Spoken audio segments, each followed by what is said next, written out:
Bom, então, continuando, na aula passada a gente viu a difusão no estado estacionário, que é a primeira lei de Fick. Tá, e aí, nessa aula a gente vai ver a difusão em estado transitório, que é a segunda lei de Fick. Bom, no caso do estado linear, né, no estado permanente, a difusão ocorre como se fosse de forma linear, tá? No caso dela ser transitória, a difusão ela ocorre em forma não linear. E aí pode sair todas as outras condições, né? Por isso que a fórmula da difusão para estado não linear é uma fórmula não linear, ok? E essa fórmula não linear é dada como segunda lei de Fick. Tá. A difusão do regime transitório a gente pode dizer que muitos fenômenos estudados,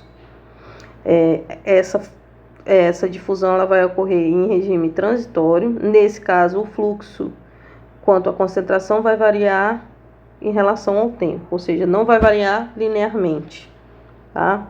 E aí pode ocorrer de várias formas, tá? Tanto em formas exponenciais como formas logarítmicas, ok?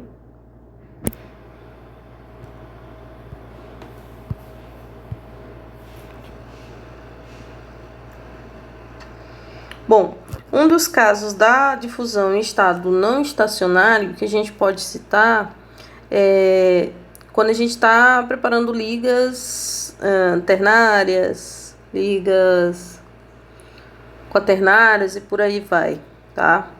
Normalmente, a maioria das situações práticas que envolve a difusão, ela ocorre nessa condição não estacionária, o chamado regime transitório ou condições transientes. A difusão em estado não estacionário, tanto o fluxo de difusão quanto o gradiente de concentração numa dada posição, vai também variar em relação ao tempo, tá? No resultado ocorre um acúmulo ou esgotamento líquido do componente que encontra em difusão. Solidificações, por exemplo, tá? No caso das solidificações também vai ocorrer uma escala de difusão. O material vai se difundir, solidificação de ligas, o material vai se difundir dentro do outro material.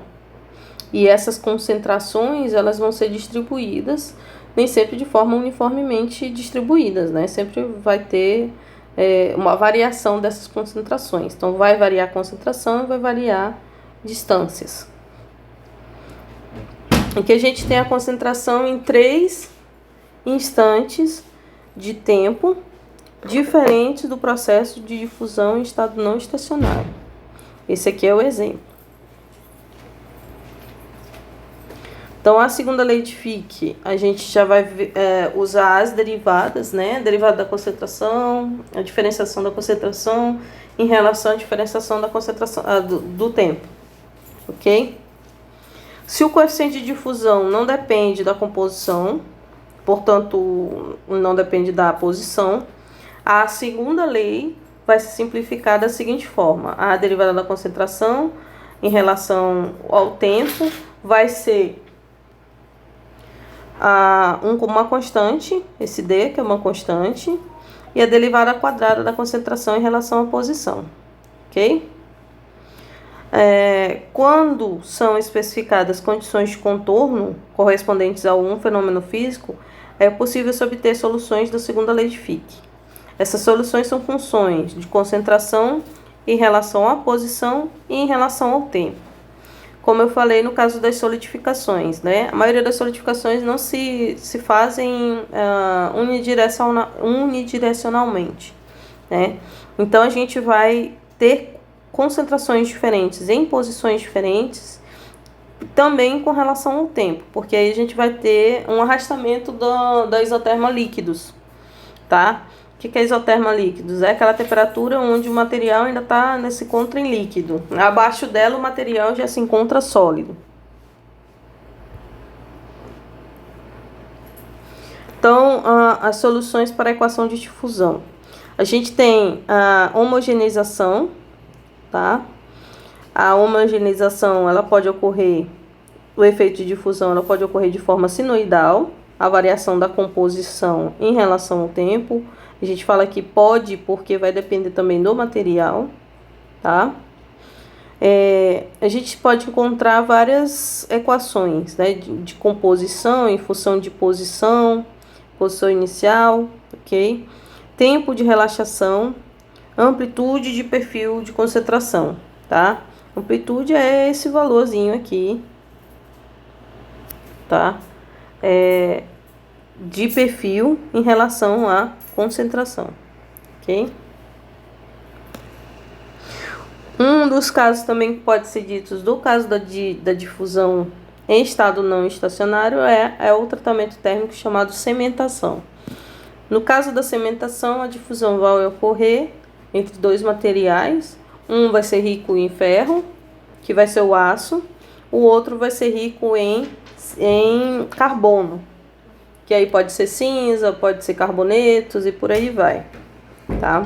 Nesse caso aqui, a gente tem as concentrações, né? E temos 3 temperaturas, ok? E as variações em concentração à temperatura, certo?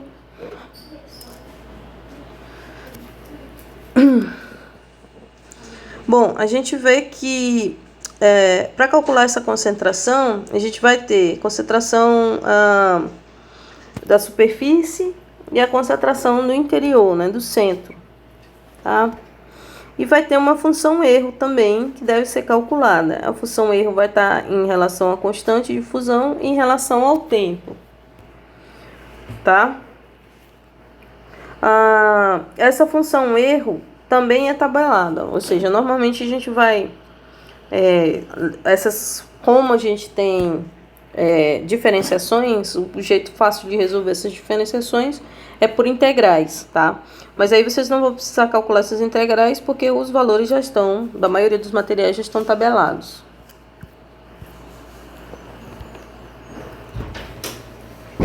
Então, a cementação e a função erro. Como eu falei, para calcular a função erro, eu vou ter que ter uma integral, ok? E essa função erro, ela deve ser calculada por causa normalmente quando a gente resolve por integral, a gente sempre tem um valorzinho constante que sobra, que esse valorzinho deve ser calculado. Esse valor constante que sobra, ele é calculado por essa função, ok? Aqui a gente tem concentração e posição, tá?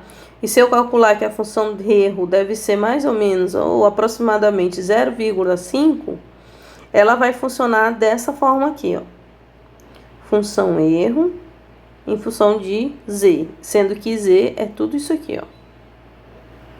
Certo?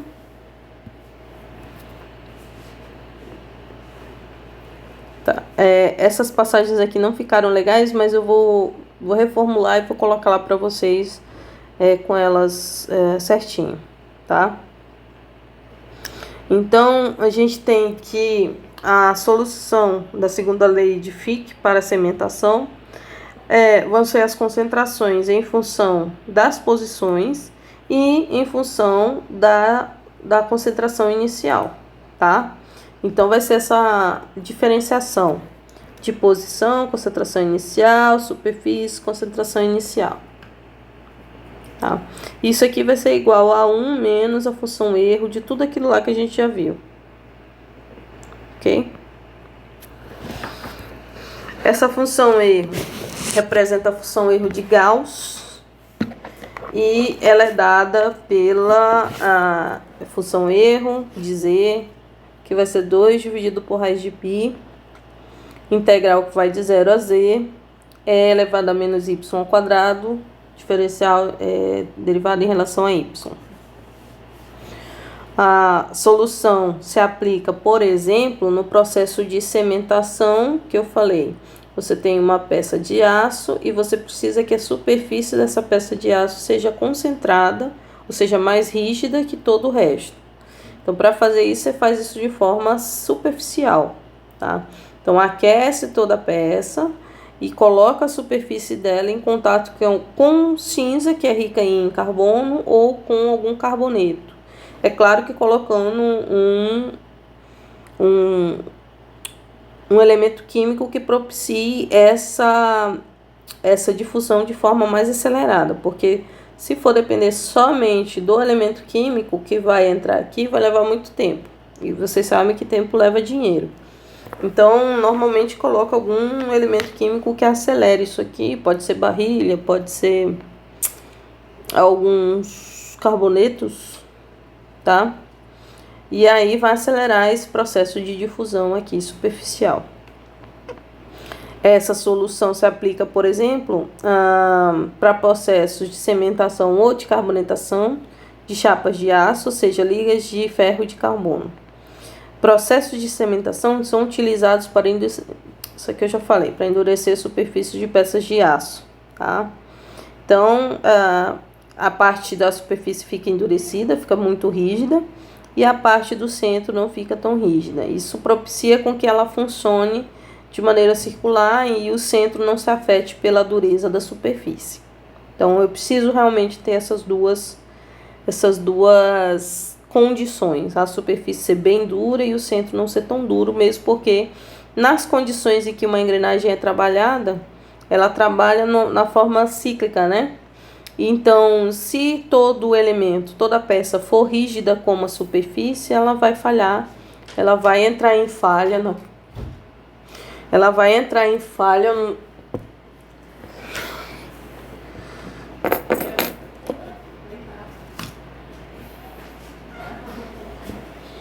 ela vai entrar em falha de qualquer jeito.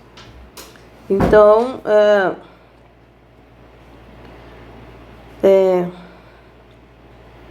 se a superfície for tão dura quanto o centro, então vai ter esse processo de falha. O efeito Kirchendall. Em 1947, esse efeito de interdifusão de cobre, zinco e latão foi descrito por Ernest Kirchendall. E mostrou que o volume do latão sofre uma contração em função do tempo em uma temperatura constante, tá? Então, a gente tem latão é o que? É cobre e é zinco, tá? O cobre aqui foi eletrodepositado, ou seja, houve uma corrente elétrica em que fez com que esse cobre se depositasse aqui do lado de fora, tá? Isso ocorre na temperatura de 785 graus Celsius. Aqui fora a gente tem arames de molibdênio, tá?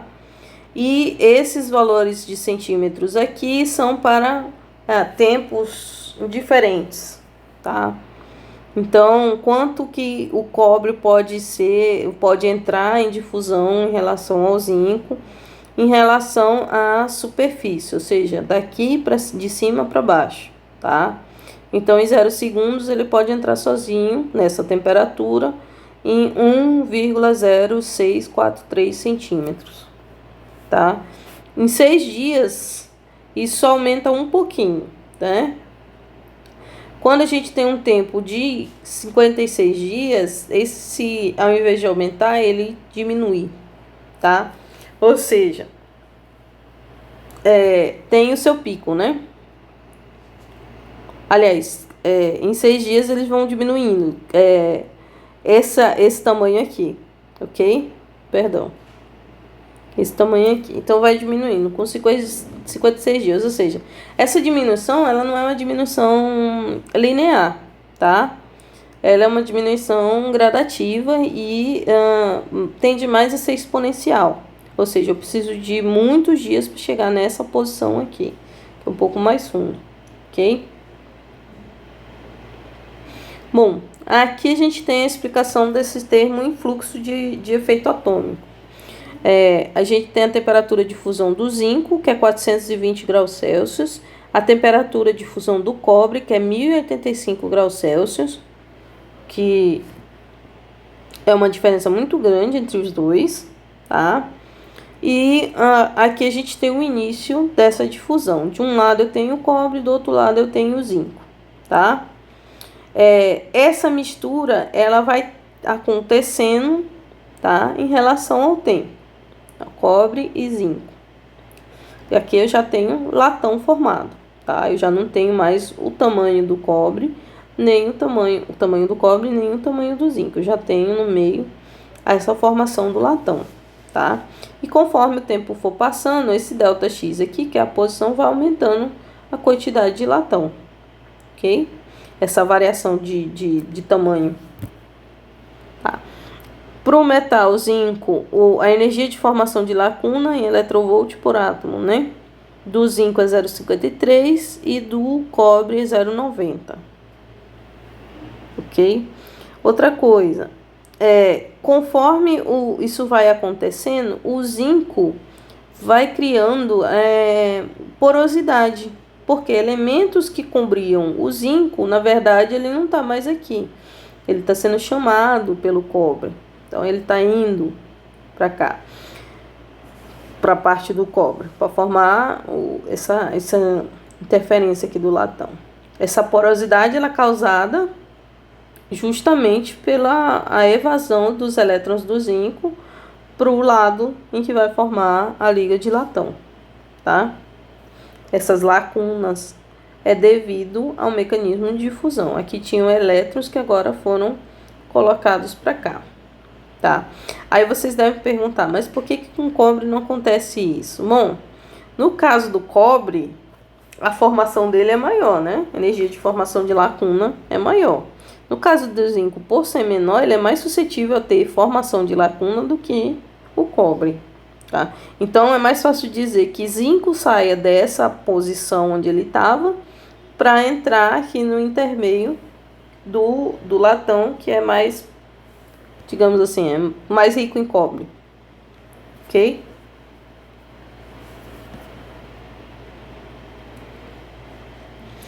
Tá aqui mostrado as lâminas de cobre níquel. Tá? Esse aqui para o exemplo do cobre níquel. Então aqui a gente tem as lâminas do cobre do níquel, tá?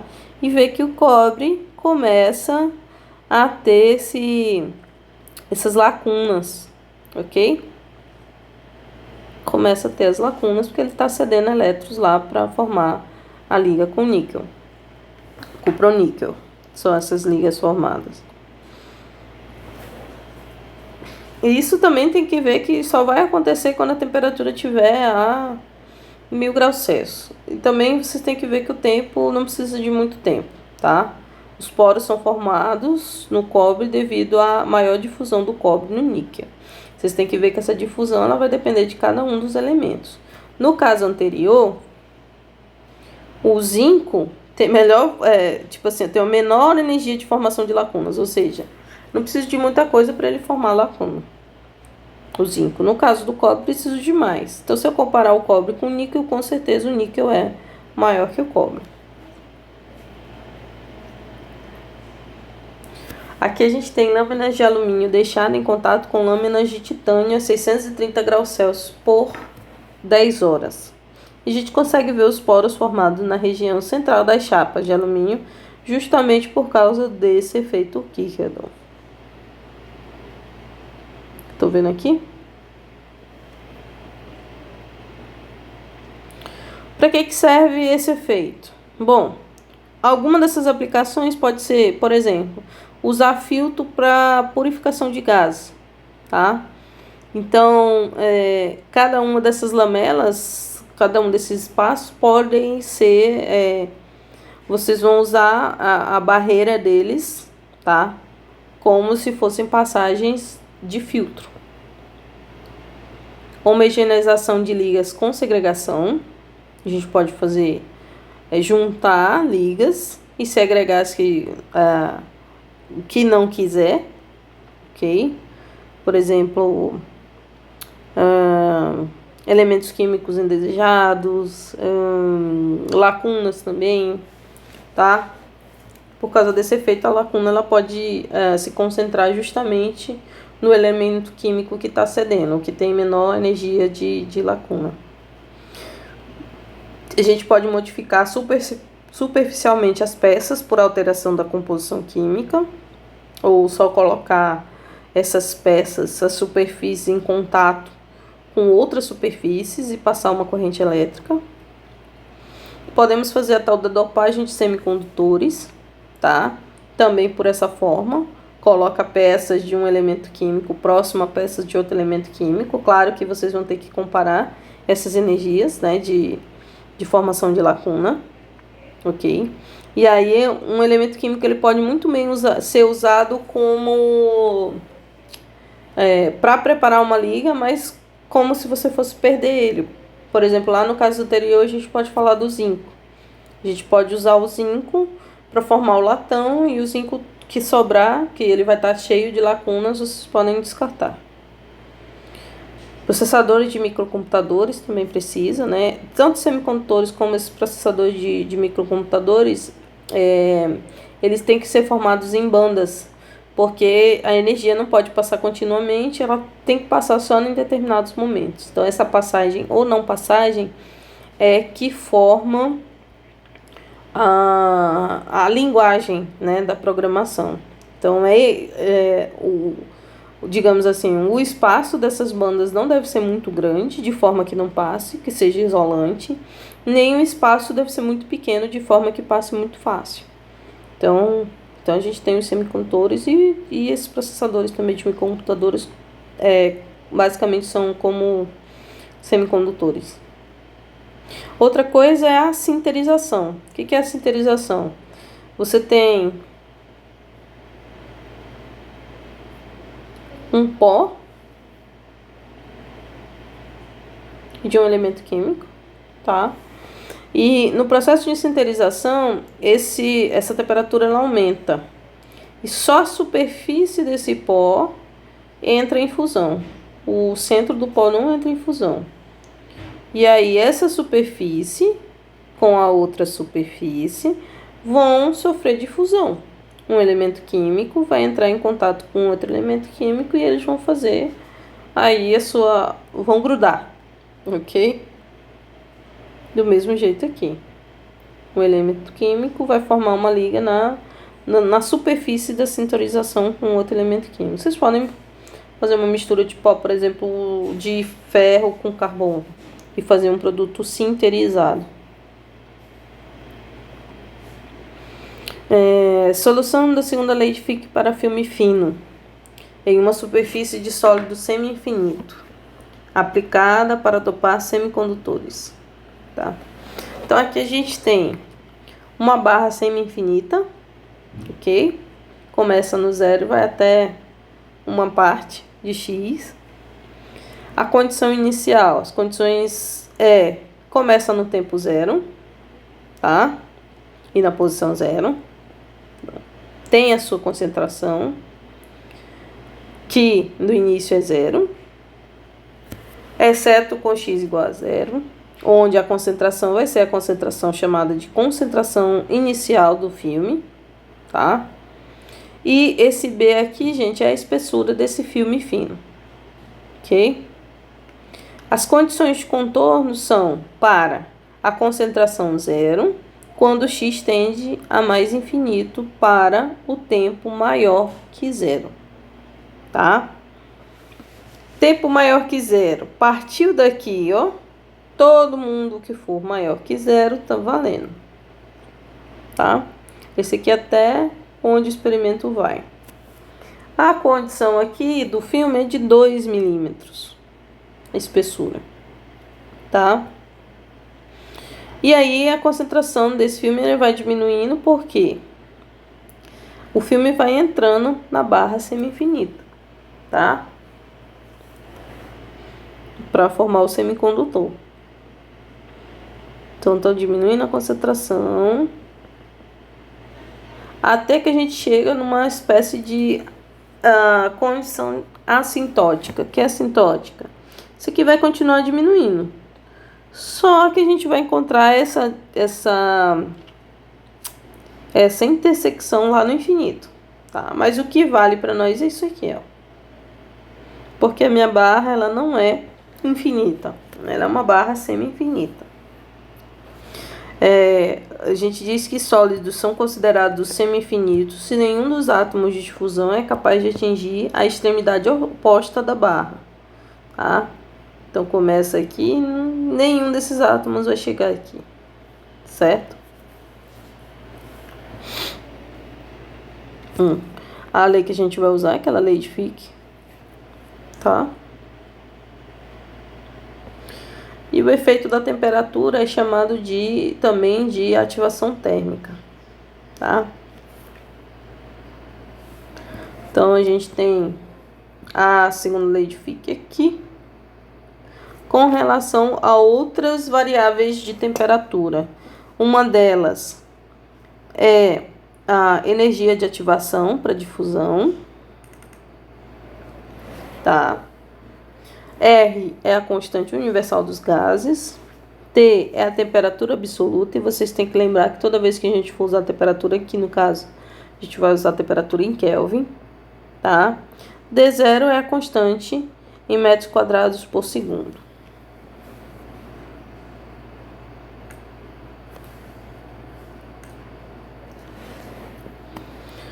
Bom, a ativação térmica ela pode acontecer de duas formas. A gente pode linearizar ela, tá? Ou a gente pode aplicar o logaritmo, tá? Já que a difusão ocorre em escala logarítmica, tá?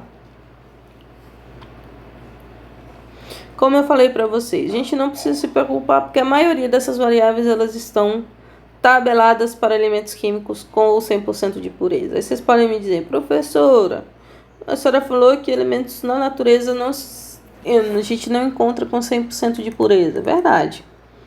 Não encontramos com 100% de pureza, mas, como eu falei lá no começo, a gente sempre trabalha com valores arredondados, né? Com valores mais ou menos aquilo ali, ok? Eu não estou falando desses valores aqui, né? Valores como, por exemplo, D0, energia de ativação, esses são valores calculados para aquele elemento ali, tá?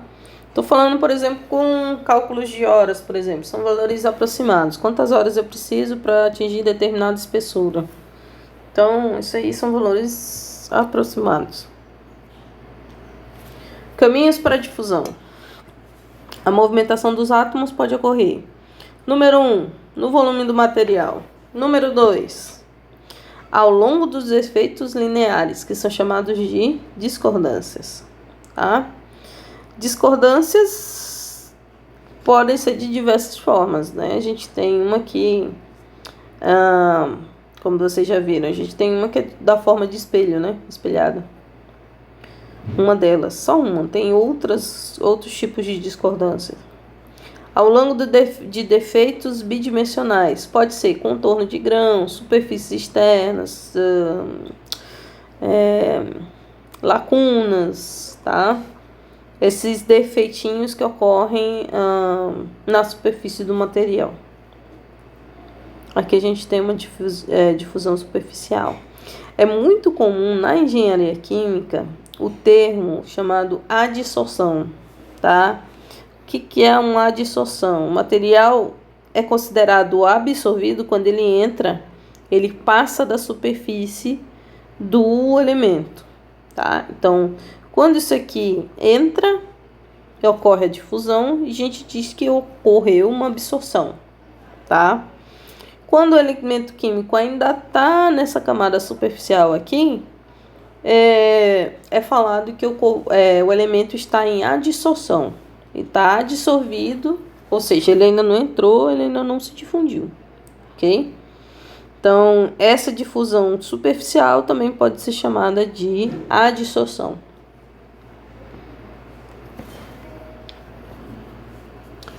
Essa movimentação dos átomos pelos defeitos cristalinos é muito mais rápida que pelo volume, tá?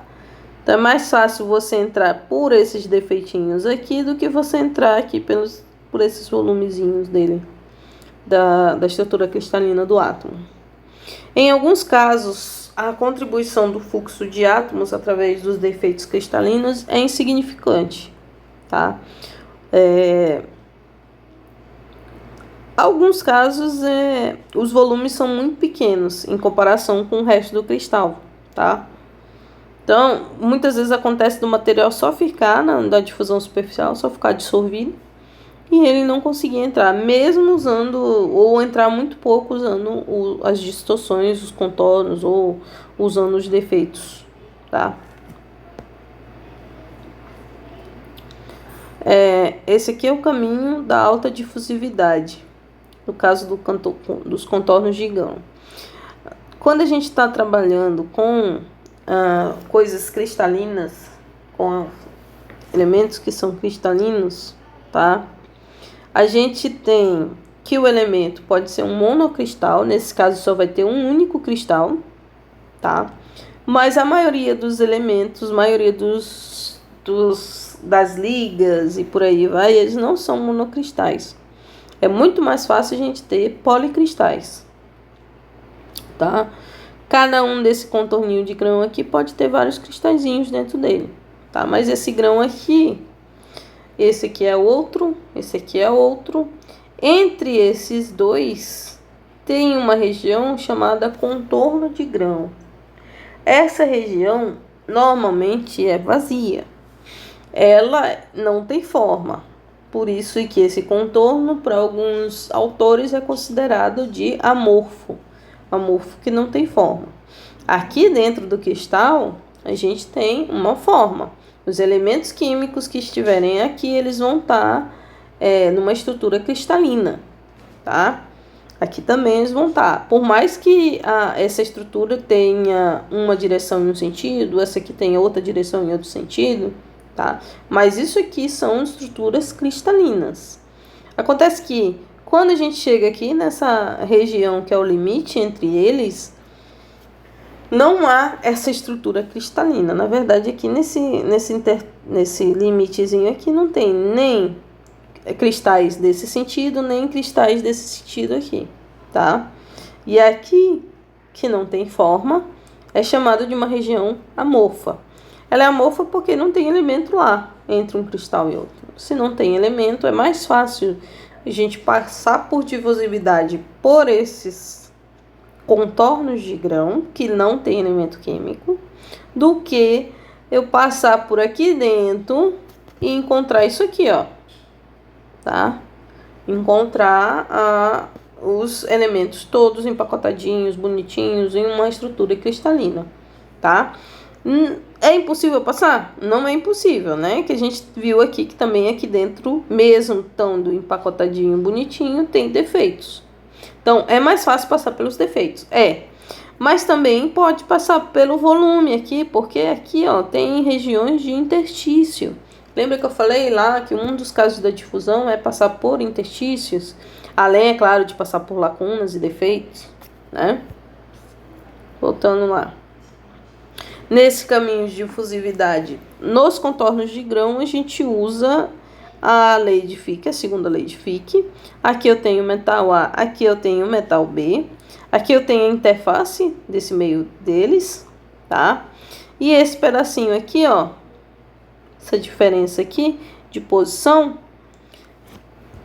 ela vai ser usada. Vocês têm que lembrar também o seguinte, como é que vai acontecer essa difusão, tá? Então, vamos ter difusão no elemento B, difusão do elemento A, tá? Aqui eu tô tendo uma passagem do sentido de A para B, tá? Então, eu tenho concentrações diferentes aqui. Eu tenho do B, tenho do A e tenho desse meio termo aqui entre o A e o B, ok?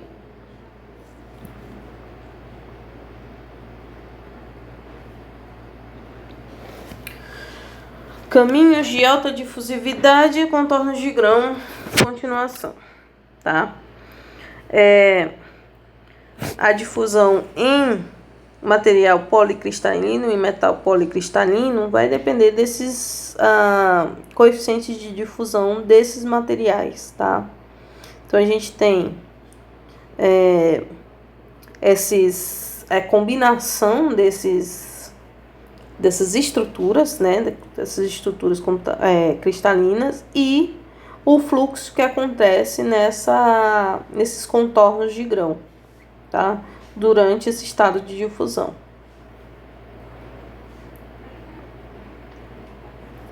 Bom, outro caso de caminhos de alta difusividade é o caso do caminho das discordâncias, tá? Caminhos de discordâncias, voltando lá, que a gente tem uma discordância, tá?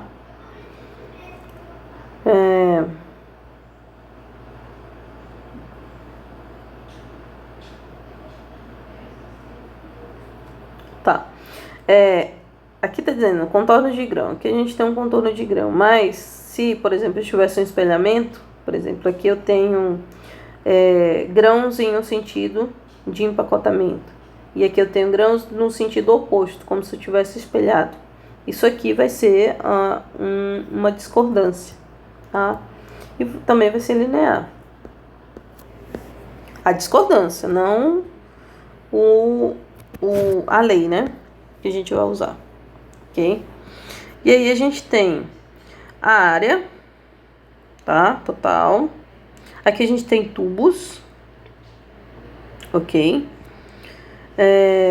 Esses tubos têm um coeficiente de difusão, tá? Claro que para elementos diferentes, coeficientes de difusões diferentes, tá? E aqui a gente tem o deslocamento dessa alta condutividade através desses empacotamentos, né? Desses cristais empacotados, ok? Vamos fazer um exercício que vai ficar mais fácil de vocês verem.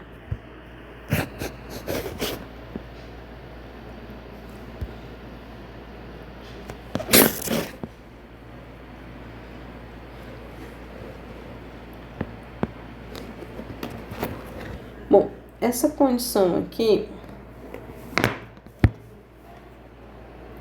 peguei lá na página 111 do Callister. Então, para algumas aplicações é necessário endurecer a superfície de um aço ou liga ferro-carbono a níveis superiores aos de seu interior.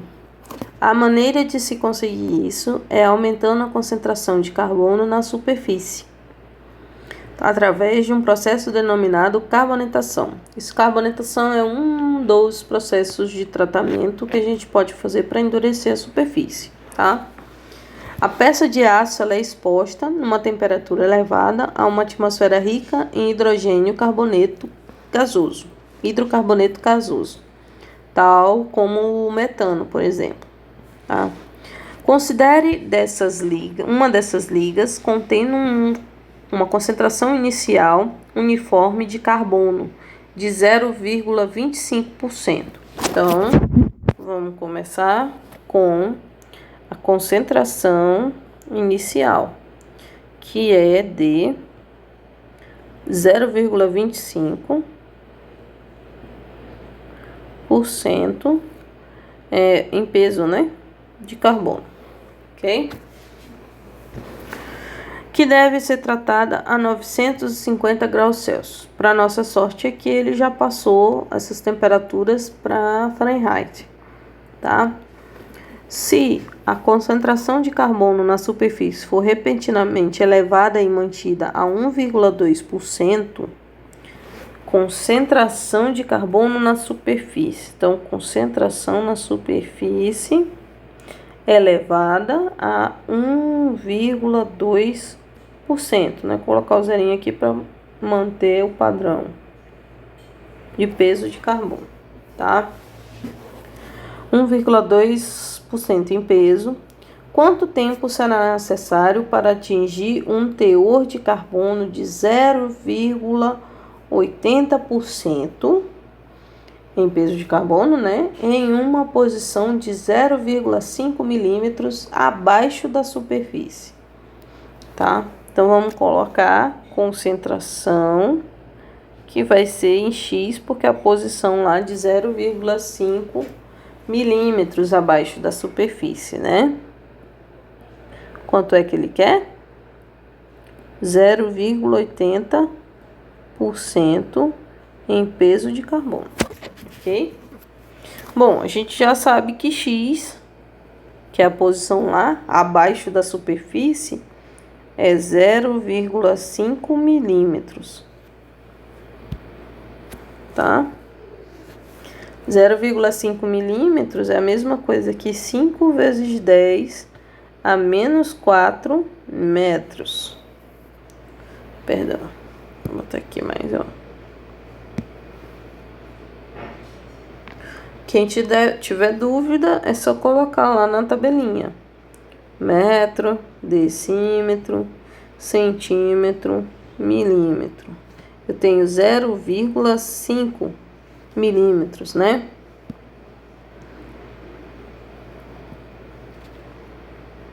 Zero vírgula 5. E aí eu tenho que puxar essa vírgula que tá aqui pra cá, tá? E é só contar o número de casas, ó. 1, 2,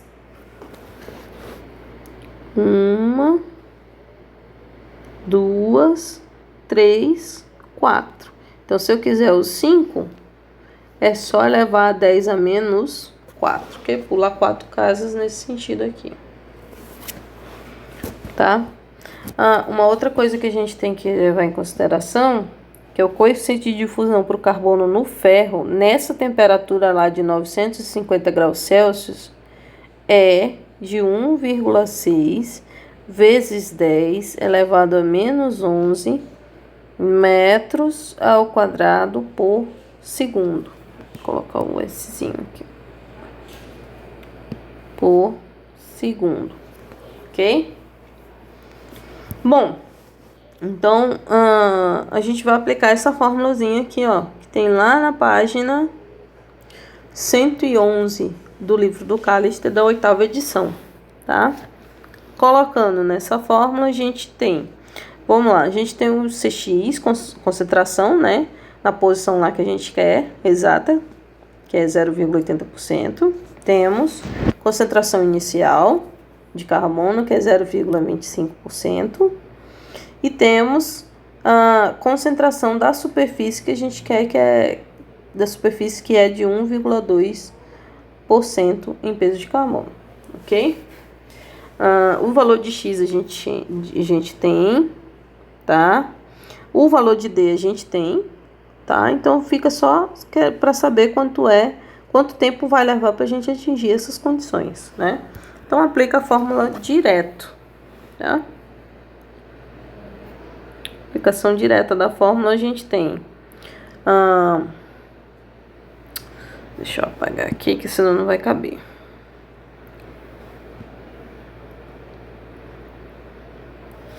Então vamos lá. Concentração de X é 0,8. Menos concentração inicial é 0,25. Sobre concentração superficial é 1,2.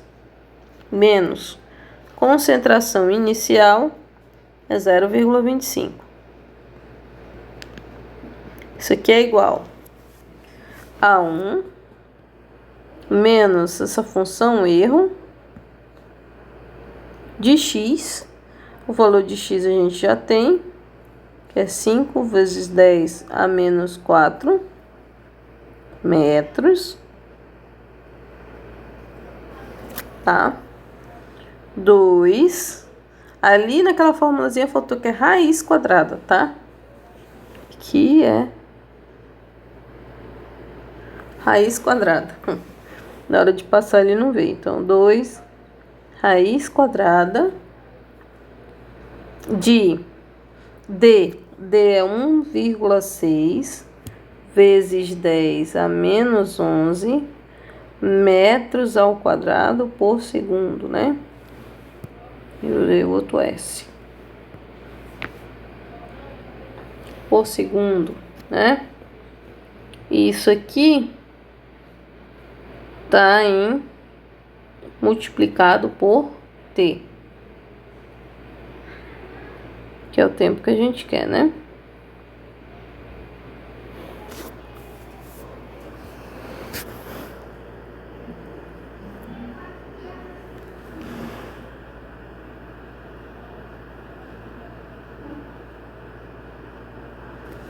Continuando, tá?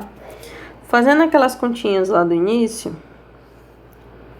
essas continhas aqui, 0,8 menos 0,25, 1,2 menos 0,25, dividindo isso por isso, vai dar 0,4, 210, que vai ser igual,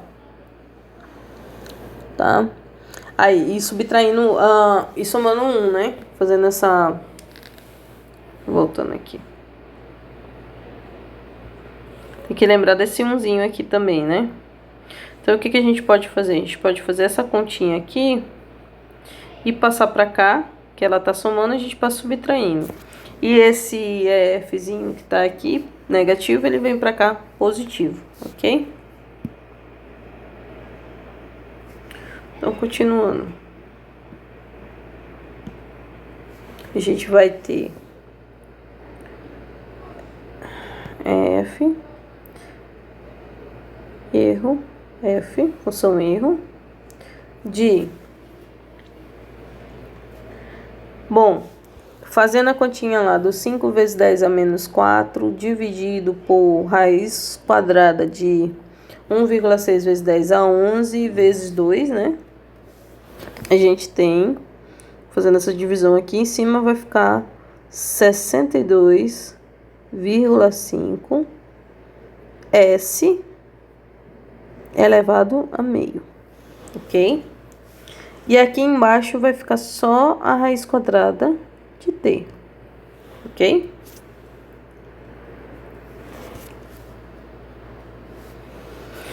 Tá, aí agora tem que sair para saber o seguinte, como é que a gente vai achar o t saindo para essa função de erro? A gente vai ter que consultar uma tabela, tá? Que tabela a gente vai consultar? Tem uma tabela... No livro é a tabela 5.1, tá? A tabela 5.1, ela traz valores de z para funções erro, ok? Então, a gente tem que procurar aí, mais ou menos, onde é que tá o nosso, tá? O nosso z e quanto é que vai dar mais ou menos essas funções erro, ok? Então, vamos lá na tabela. Deixa eu pegar aqui. Então, já peguei lá a parte da tabela, né? Da tabela 5.1. Essa tabela 5.1, essa parte da tabela tá na página 111. A tabela 5.1 tá na página 110, tá? E aí tem vários valores para z e vários valores para as funções erros de z, tá? Então, é mais ou menos assim, ó. Isso aqui é z, perdão. Esse lado aqui é z. E esse lado aqui é uma função erro de z, ok? Então, nosso valor de z é 0,4210, tá? Lá na tabela a gente não tem esse valor, 0,4210, tá? A gente tem, aliás, perdão, nosso valor de z não, nosso valor de função erro de z, né? Perdão.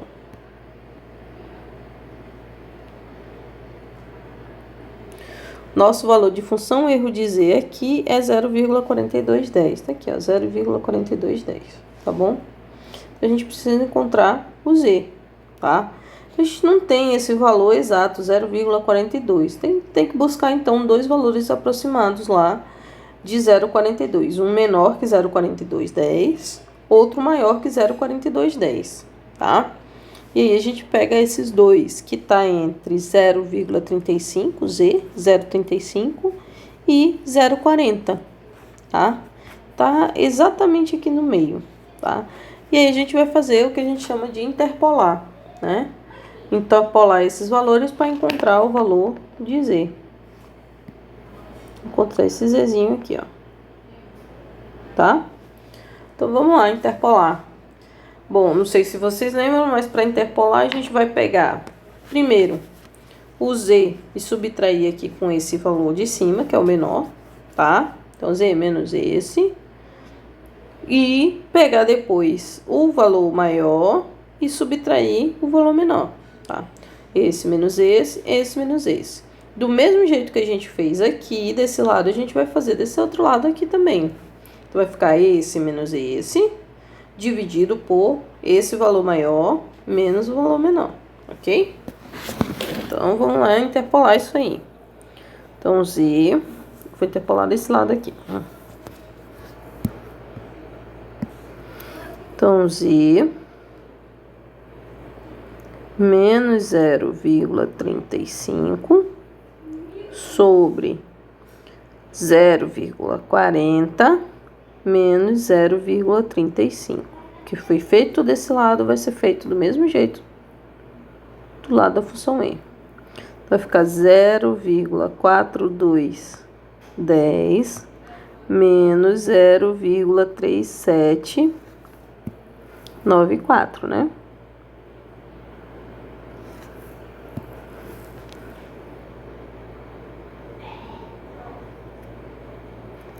Ok. Dividido por... Aí, agora a gente pega o valor maior menos o valor menor, né? 0,4284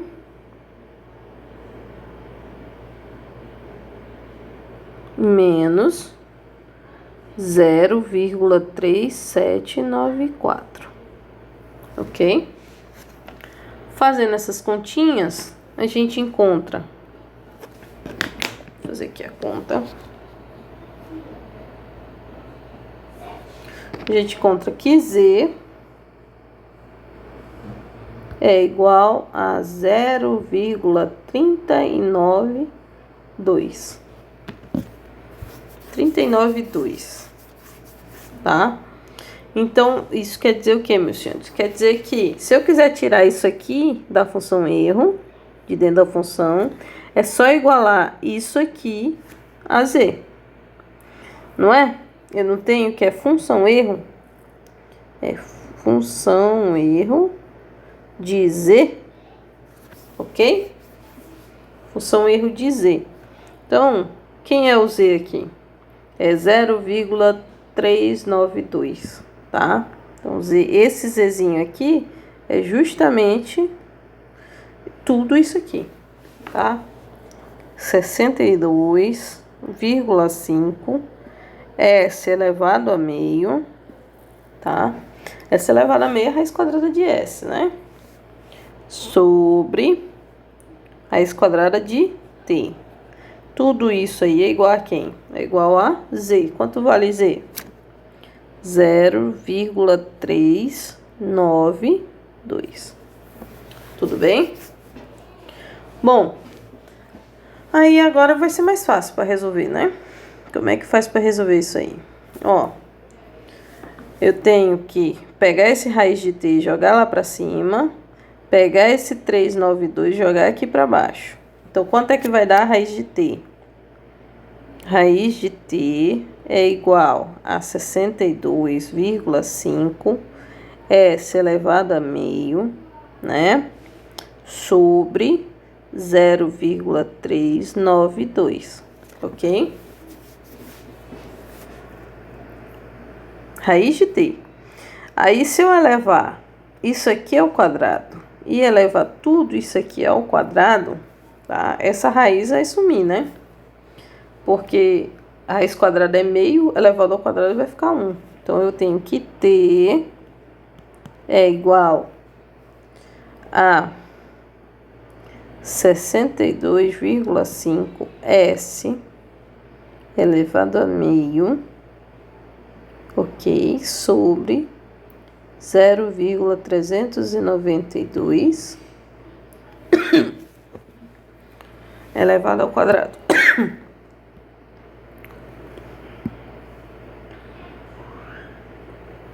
Elevado ao quadrado, tá? Ou seja, resolvendo tudo isso, meio elevado ao quadrado vai dar 1, né? Aí é só dividir 62,5 dividido por 0,392. que dá 25.400 S, tá? Esse S aí é segundos, né? Então, eu preciso de tudo isso de segundos, tá? Dividindo por 60, vamos lá, 25.400 dividido por 60, igual. Segundo, aí dá minutos, dá 423 minutos, 33, uma dízima, minutos.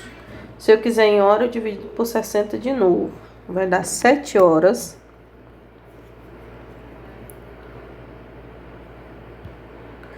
Vai dar 7,0557, quase 1 hora, né?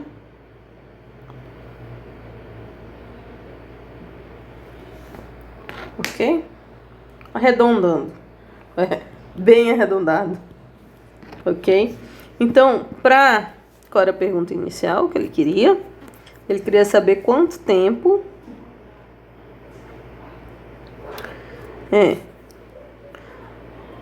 quanto tempo vai levar para atingir aquela composição lá, né, com teor de carbono nessa posição aqui, ó. Então, a gente achou que leva 7 horas, 7,1 horas para atingir essas condições aqui, ok?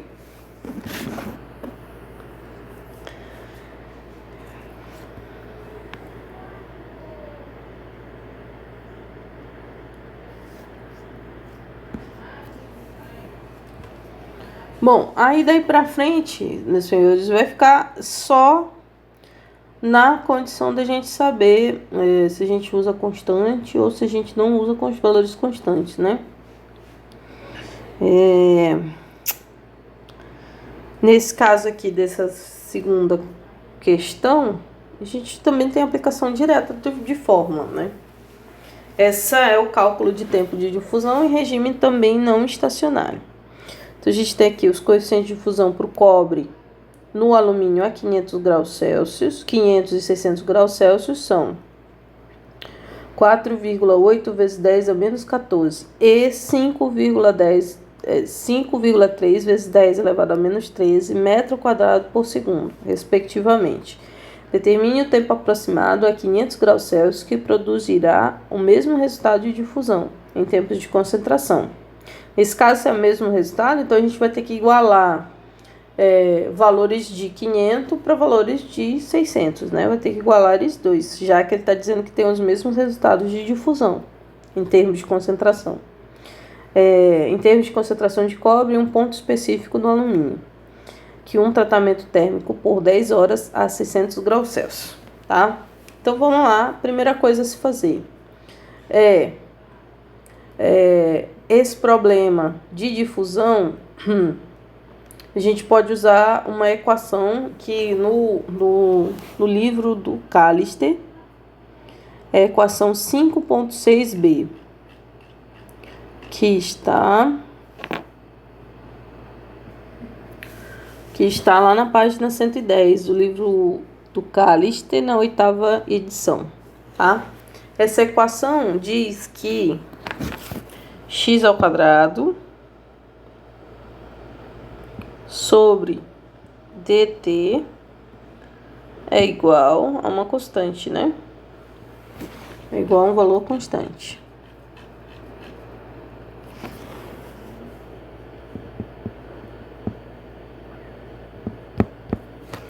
Só que daí a gente tem o seguinte, x² também é um valor constante, né? X não é o valor de posição, x é uma constante para essa condição aqui. Então, a gente tem que dt, já que isso aqui também é constante, tá? A gente pode dividir para cá, isso aqui fica tudo constante. Então, a gente tem que dt, ou a gente pode passar essa constante para cá e o dt para lá. Então, tudo isso aqui vai virar constante, dt vai ser constante. Ok? Bom, então, se ambas as temperaturas têm que dar o mesmo valor, porque ele falou, olha, determine o tempo aproximado a 500 graus Celsius que produzirá o mesmo resultado de fusão de 600, né?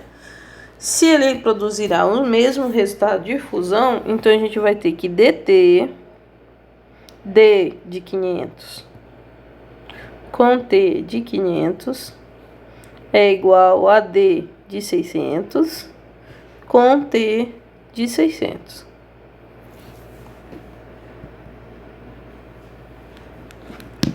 Ok? Bom, eu preciso saber essa temperatura aqui do T de 500. Então, para saber T500,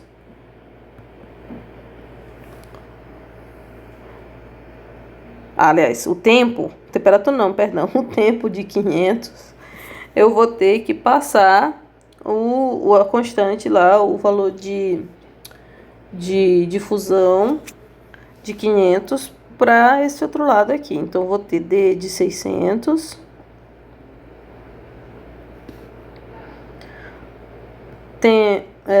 tempo que a gente vai utilizar lá em 600 para fazer esse processo, dividido pelo coeficiente D de 500, ok?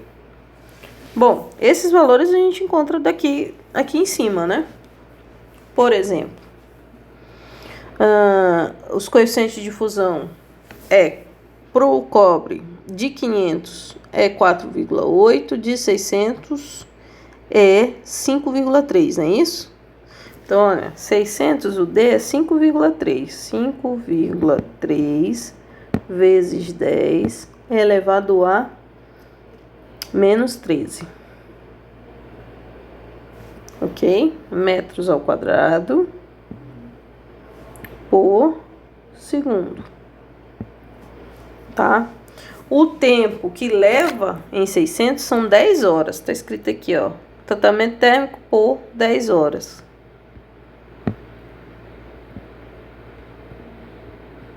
A 600 graus Celsius, tá?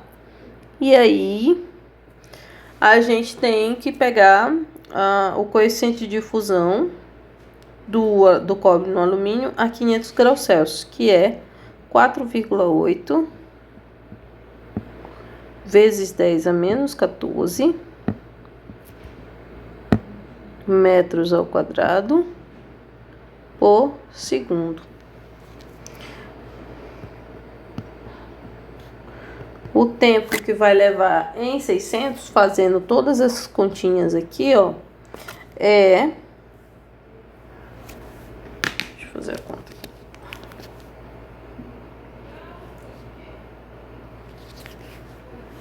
Multiplicando aqui por 10, a gente tem que passar essas horas aí para segundos, né? Para poder matar um bocado de coisa. Então, vamos lá. 10 horas vezes 60 vai dar 600 minutos, que dá 36.000 segundos, tá? Essas 10 horas aqui, 36, 1, 2, 3, 36.000 segundos, ok? Ou nem precisa, às vezes, não precisa passar, porque aqui, olha só, essa unidade de medida, exatamente essa unidade de medida do numerador é a mesma unidade de medida do denominador. Então, a gente corta e faz a continha e direto a gente vai ter o valor em hora. Então, nem precisava ter passado para segundo, né? Já vou ter o resultado lá em horas. Então, fazendo essa continha aqui, ó. Multiplicando 10 aqui, eu vou ter menos 12, não é isso? Quando tem a mesma base, conserva a base e soma os expoentes, né? Então, somando aqui vai dar menos 13 mais 1, né? Que vai dar menos 12, tá? Então, eu vou ter 5,3 vezes 10 a menos 12.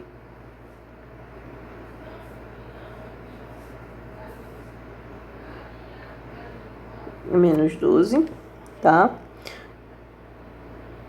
Dividido por 4,8 vezes 10 elevado a menos 14. Ó, fazendo essa continha dá 110,41 horas. 110. Arredondando, já que é 41, não é 45, né? Então, né? 4 horas. Então, se eu quiser fazer essa mesma coisa, e ao invés de usar 600 graus Celsius, 600 graus Celsius, só se eu aumentar 100 graus, eu só vou usar 10 horas. Se eu quiser uma temperatura mais baixa, né, 500 graus Celsius, eu vou ter que levar 110,4 horas. De cara dá para perceber que essa decadência aí não é de forma linear, né? Se fosse linear ia dar umas 20, 30 horas, mas como é na forma exponencial, ela vai dar tudo isso de hora, ok? Bom, a gente pode continuar fazendo mais exercício na próxima aula, tá? Guardem suas dúvidas para tirar na aula de terça-feira da semana que vem, ok? Então, por hoje é só, então até mais, pessoal.